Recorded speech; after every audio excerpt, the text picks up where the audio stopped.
Guys, the trilogy is going down this weekend. Canelo and Triple G will be stepping into the ring for the third time this Saturday live from Las Vegas. The first fight was ruled a draw. The second bout went to Canelo. You gotta wait until the final bell. But up until then, thanks to our show sponsor, DraftKings Sportsbook, new players will be able to get an instant win. New customers, all you have to do, go to DraftKings, bet $5 on either fighter. You will instantly get $200 in free bets. That's right, DraftKings is giving all new customers $200 in free bets when they place any wager of $5 or more on either athlete to win Saturday night.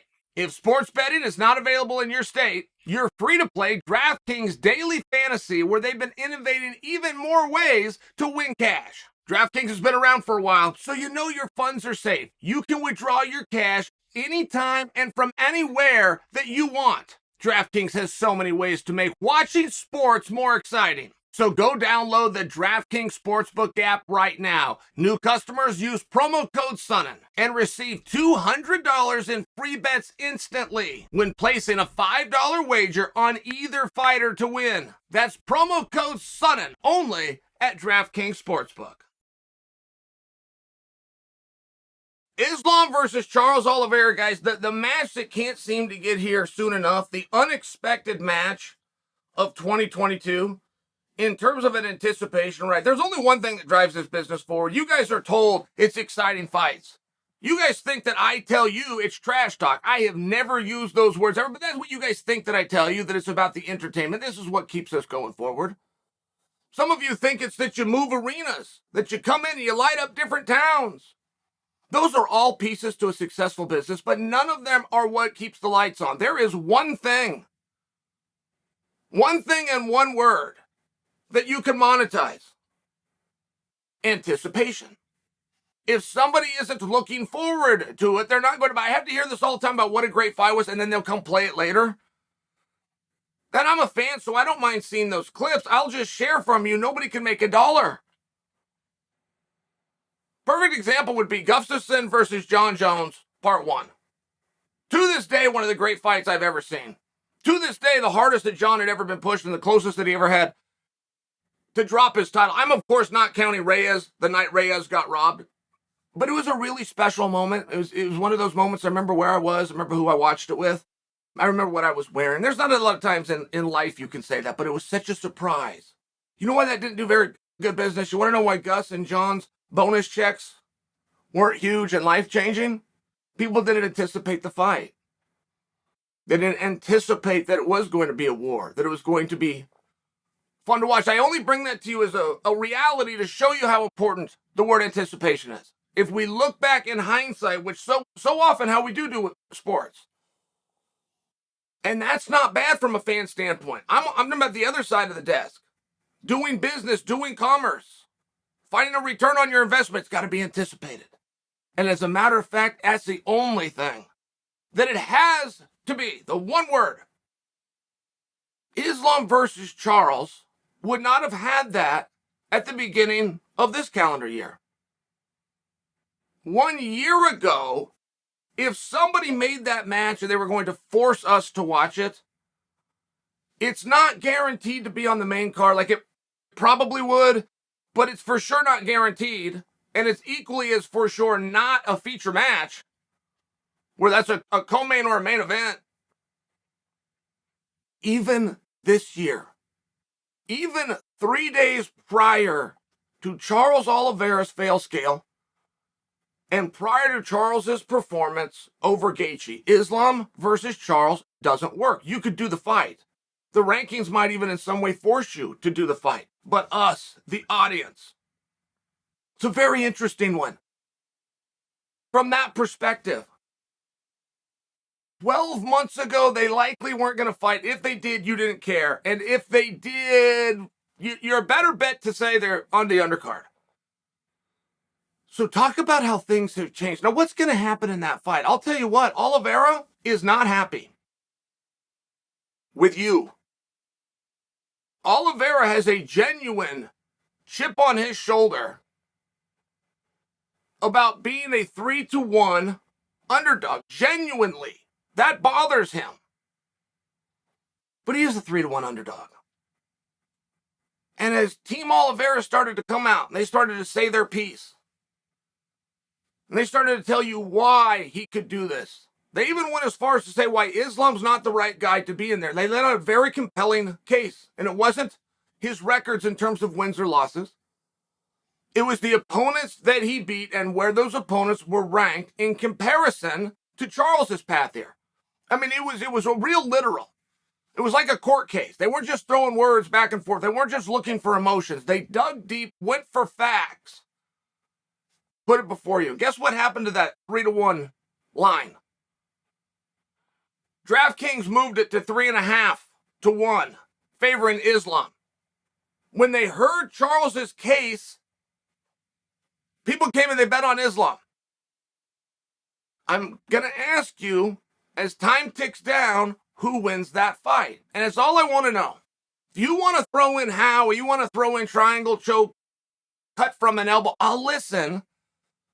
But all I want to know is who wins real straight up. Now, when I told you I didn't want to see this fight, and I'm speaking for the collective us, including 3 days before, Oliveira beat Gaethje. Even then, I did not want to see this fight. I don't know that it was immediately after when we all flipped, but it was pretty quick. You know, I didn't want to see the fight because I know what's going to happen. You want to know what's going to happen? Islam's going to take him down and keep him there. The first time Islam tries to get him down, he will succeed. The next time he tries to get him down, he will for sure succeed, only easier. And in the following round, it's going to take very little effort to do it. And once Islam gets him down once, that round is a wrap. Whatever happened, whatever strikes, whatever positional, whatever rubber guard, but any way that you want to talk about it, just fast 4 or 5 minutes later, because all three judges are going to have it the same way, 10-9 favoring Islam. Well, let me put the brakes on you. So I think you guys agree with me. I think that's what the 3-1 represents. I don't think you guys think that Islam's going to go out, touch up the body, come upstairs, land a wheel kick. No, I don't think so. I think you think he's going to throw him down and bludgeon him when he gets there. I think any of you that have already bet and took Islam, even at 3-1, or you got it a little late and you had to go 3.5 to 1, took it for the reason that I just said. Because Islam's going to take him down, keep him there, and bludgeon him in between time. Am I right? I mean, I know I'm real close. For sure, that's the way we see this fight. Well, guess what? Islam says otherwise.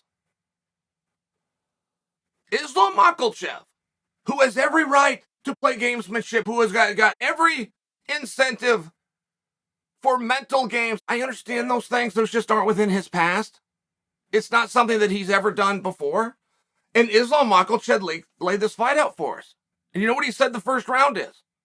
The first round that you and I are confident he's going to cut him off, take him down, keep him there. He says he's going to use it to warm up. He's not even proclaiming he's going to win the round. Tony might win the round, but within those 5 minutes, I'm going to learn everything that I need to learn. In the second round, I'm going to take him to deep waters. Now, we got some stupid expressions in this sport, but deep waters is amongst them. Because you understand, there's no water in there. I mean, it was a stupid expression the first time that it came out in 2002, and how it's stuck around. Now it's not only transcended generations, it's transcended cultures. When you don't speak very good English, you're learning it, but some prick tells you what deep waters is. Like, that's weird for me, considering it's a metaphor anyway, but he's going to take him into the deep waters. That means I'm going to get him tired. That means I'm going to wear him down. Now, that's a big statement. That's a lot to ask of yourself in minutes 6 through 10. But I'm listening. Now we get to the third round. That's where Islam finishes the job. That's where he throws him down, gets to the appropriate positions, does enough damage that the referee steps in, pulls him off, or Oliveira turns over, shows him the back, and the fake rear naked choke that's dominated our industry for decades gets applied. This is according to Islam. Now, that's interesting to me because I thought that Islam I thought it's going to be rinse and repeat. I thought anybody that's betting on Islam, it's rinse and repeat. It's not Islam gets him down in the third round. Islam gets him down and does a lot of damage in the fourth round. closes the night off with some more positional domination in the 5th round. I thought it was from the opening bell. That's what I've seen Islam do to everybody else. Why would this fight be different? In Islam's other fights, as a matter of fact, in no other fight did Islam ever use the 1st round to warm up. That simply never happened. It would not be reasonable to think that Islam is going to change strategies for this round. Islam's watching Tony. Charles. Islam's seen within Charles something that impresses him. Islam, as he studies his opponent, Charles Oliveira, is seeing something that he believes is going to offer a greater resistance than he's prepared to overcome within that round. That's what that was an omission of. What does he see? What is it that Charles is doing? Is he too strong too early? Is his length a problem? Is his footwork a problem? Is the knees up the middle a problem? What is it that he's seeing, Islam, that in the 1st round, he's not confident he's even going to win the round. He's confident in the whole fight. He can break him in the 2nd. He can finish him in the 3rd. Okay, this isn't lacking confidence. This wasn't meant to be nice. This was a guy who answered a question and told you how he was truly feeling. Why is he not going to win the 1st round?